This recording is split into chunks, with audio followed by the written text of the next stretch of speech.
Kanakprabha Behera 4 number जिला परिषद कुजंग आज भुतमुंडई पंचायत पिपल ग्राम रज महोत्सव प्रोग्राम आरंभ दिन आज पहली रज आम समस्ते आनंद उल्लास सहित रज पालू आज जो प्रोग्राम टी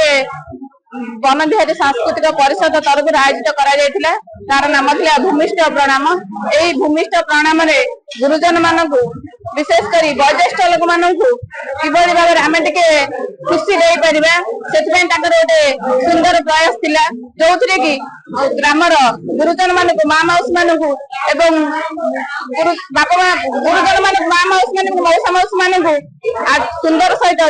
आदर सहित निमंत्रण करा जाए एवं संबोधना सुसंबोधना करा जाए एवं पदवंदना करा जाए संबोधित करा जाए मुहरे टिके हस फुटाइबा हूँ ए सांस्कृतिक परिषद मूल लक्ष्य। आम समस्त रज पालू पिला माने पालती युवक मान पालती किंतु गुरुजन मान प्रति जो भक्ति एवं भल पाइबा जो श्रद्धा सांस्कृतिक परिषद रही माने हृदय को छुईला भली कार्यक्रम टे एवं सम्मान कार्यक्रम टे। मो नाला सुरेश चंद्र माझी सभापति वन बिहारी सांस्कृतिक परिषद पिपल। आमर रज महोत्सव 3 दिन धरी पालन हम 3 दिन भितर पालन भितर आमर प्रथम दिन रखीचु वयोज्येष्ठ भूमिष्ठ प्रणाम। से भूमिष्ठ प्रणाम आज आमर उद्घाटन अभी सरी जाइछि एवं तापरे आमर संध्यारे आमर रही आमर जी आमर एमएलए बा मंत्री अछंती संपद कुमार से आमर मुख्य अतिथि हेबे एवं आमर ता सहित ढोलकिया एवं सांस्कृतिक कार्यक्रम आज संध्यार कार्यक्रम आमर 16-17 रखाई बहुत इवेंट रखाई 17टा इवेंट से मुख्यतः मुझे कहीदे आमर जो पोड़पिठा आउ रहा मंडा पिठा तापरे विशेषकर आमर एसएचजी ग्रुप माँ मैंने आम जो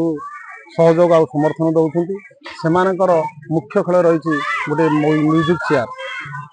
तापर सहित आमर रखाई घांट तरकारी तापर रखाई आमर पुंची पिला रखाई क्विज कंपटीशन ड्राइंग आउ रखाई रज उपर क्विज रखाई बहुत 17टा इवेंट आम रखाई से सब आशा करुँच आज आमर मुख्य अतिथि थे आमर जो भूमिष्ठ प्रणाम आमर ये जोन 4 नंबर जोन कनक प्रभा बेहरा महोदया से आमर मुख्य अतिथि थे सम्मानित थे आमर संजय कुमार पाणीमद से शिल्पपति एवं जड़े समाजसेवी अनुष्ठान 11 वर्ष धरी चलला आम गाँव समस्त भाई माने एवं आमर मुरबी माने समस्त समर्थन करुँच एसएचजी ग्रुप माने विशेषकर एसएचजी ग्रुप माने समर्थन आज 11 तम भल पाइबा और सहयोग रही आज अनुष्ठान 11 वर्ष।